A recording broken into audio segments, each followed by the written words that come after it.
Bonjour à tous et à toutes, bienvenue sur la chaîne YouTube Martin et Dany. Aujourd'hui, on va continuer sur le fascisme. On y arrive petit à petit, on y arrive sur la fin, et vous inquiétez pas, on va embrayer après sur toute autre chose parce que j'avoue avoir un petit peu ma dose, et c'est pour ça qu'en ce moment je publie pas mal d'entretiens, c'est pas un peu pour varier. Donc on avait parlé d'Hitler et le fascisme européen.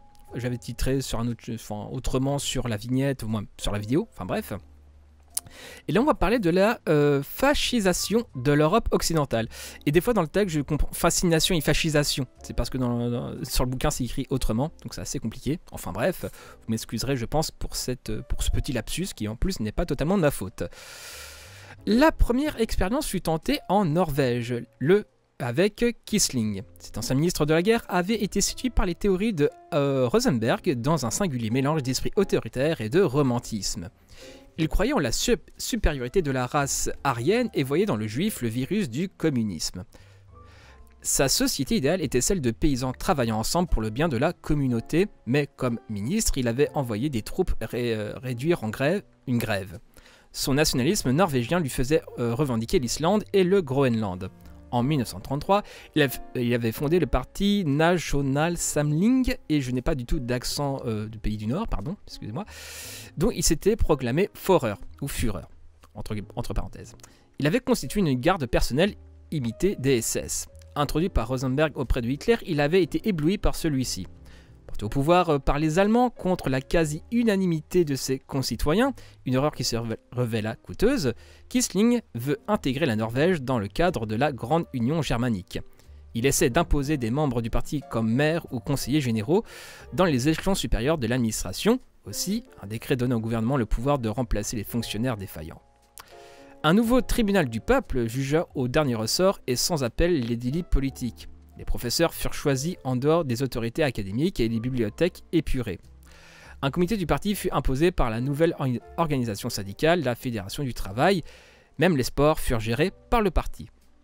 C'est donc un véritable totalitarisme que Quisling voulut instituer, mais il échoua à créer un État corporatif. La base ouvrière se déroba. Il leva une légion anti-bolchevique et un bataillon USS qui, à l'intérieur, collabora avec la police allemande. Mais malgré le nombre élevé d'opportunistes qui le suivirent, Quisling ne réussit pas à rallier l'opinion norvégienne. Le premier effet de son installation au pouvoir avait été le départ du roi Haakon de Londres. Les Norvégiens considéraient que la légitimité était à Londres. Quisling ne réussit en définitive qu'à les dresser contre les Allemands. Effectivement, par effet de réactance. Là, pour le coup, ça s'explique très bien. Dans la Hollande d'avant-guerre, il existait une crise permanente des institutions parlementaires. 52 partis s'étaient présentés aux élections en 1932. Le fascisme naît avec la crise économique. Müller, un brillant ingénieur des ponts et chaussées, fonde le mouvement antinationaliste en 1931. Fort à peine de 1000 adhérents en 1933, le mouvement en compte 50 000 fin 1935. Il recueille 300 000 voix aux élections. Il baissera par la suite. Sa doctrine n'est pas encore totalement national-socialiste. Elle professe l'antiparlementarisme, l'indépendance nationale, la lutte contre l'amollissement du sentiment national. L'antisémitisme viendra plus tard. Mais en 1940, comme Quisling, Müller était prêt à se débattre aux côtés des Allemands. Il en fut mal récompensé. Échaudé par l'expérience norvégienne, Hitler estime que la base sociale du mouvement est trop étroite.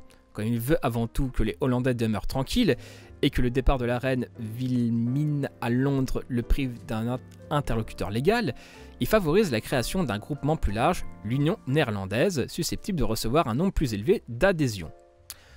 La commission du Reich, Say Inkar, suscite aussi la division dans le mouvement de Musser au profit de la fraction qui veut le rattachement de la Hollande au Grand Reich. Tandis que Musser espère que la Hollande agrandie de la Belgique et de la Flandre française constituera une marche du Reich à l'ouest.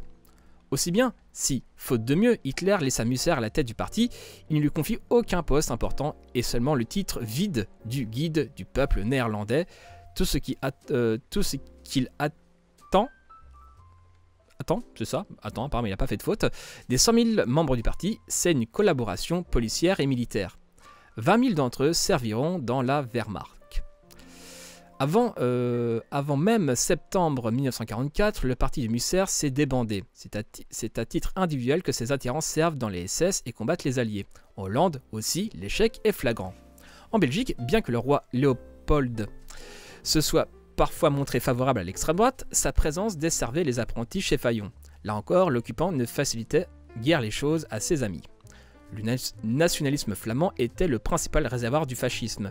Féru de folklore, pénétré d'un mysticisme romantique affirmant que la langue c'est le peuple, il recrutait surtout dans les classes moyennes, freiné dans son ascension par la prééminence du français. Francophobe, tiens, le racisme anti-français peut-être pas là où on l'attend. Bref, les nationalistes flamands sont en conséquence germanophiles. À partir de 1933, le Vlaams National Verbond, dont le chef et staff de Clerc adopte un style nazi pour encadrer la population, préconise le corporatisme, recrute ses groupements de jeunesse et sa milice. Mais l'occupant ne s'intéressait pas à l'avenir de la Flandre. Il intégra purement et simplement la Légion flamande dans les SS. Quand les successeurs de Clerc eurent protesté contre les tendances annexionnistes allemandes, la SS se fâcha et favorisa une autre tendance, de Flagg, qui se prononça pour l'adhésion de la Flandre au Reich. L'histoire du rexisme au Pays Wallon est encore plus dérisoire. De Grelle était un catholique intégriste nourri de maurassisme qui attaquait le régime parlementaire et subventionné par Mussolini, obtient 11% des voix aux élections de 1936. Il n'est pas alors réellement fasciste, il préconise une révolution des âmes. Une révolution spirituelle, j'imagine. Qui, sans faire appel à la violence, doit combattre le communisme et favoriser l'union de tous les Belges. Mais revenu de France, où il avait été interné en 1940, De Grelle reçoit des subsides allemands, comme les Flamands. Il recrute des adhérents de la Wehrmacht. Comme il n'est pas bien vu par les SS, il va jusqu'à proclamer la germanité de la Belgique, Wallonie comprise, par le sang, par la terre. Il forme une milice qui se met aux ordres de l'occupant. Tous réunis, les fascistes belges envoient 2 légions se battre en URSS sous les ordres d'officiers allemands. Comme leurs homologues français, ils sont à la fois stipendiés par l'occupant, maintenus par lui dans un état de division et écartés du pouvoir. Ils oublient leur nationalisme plus que les créatures serviles de la SS. Je vais peut-être reformuler ça. Ils oublient leur nationalisme pour n'être plus que des créatures serviles de la SS. Oui, j'ai répété 2 fois ce passage parce que c'est toujours le plaisir. Donc voilà, c'était un peu comment dirais-je, la fascisation de l'Europe occidentale, qui est assez équivoque, je pense. Enfin bref, c'était Martin Eden en direct du Goulag. Bisous.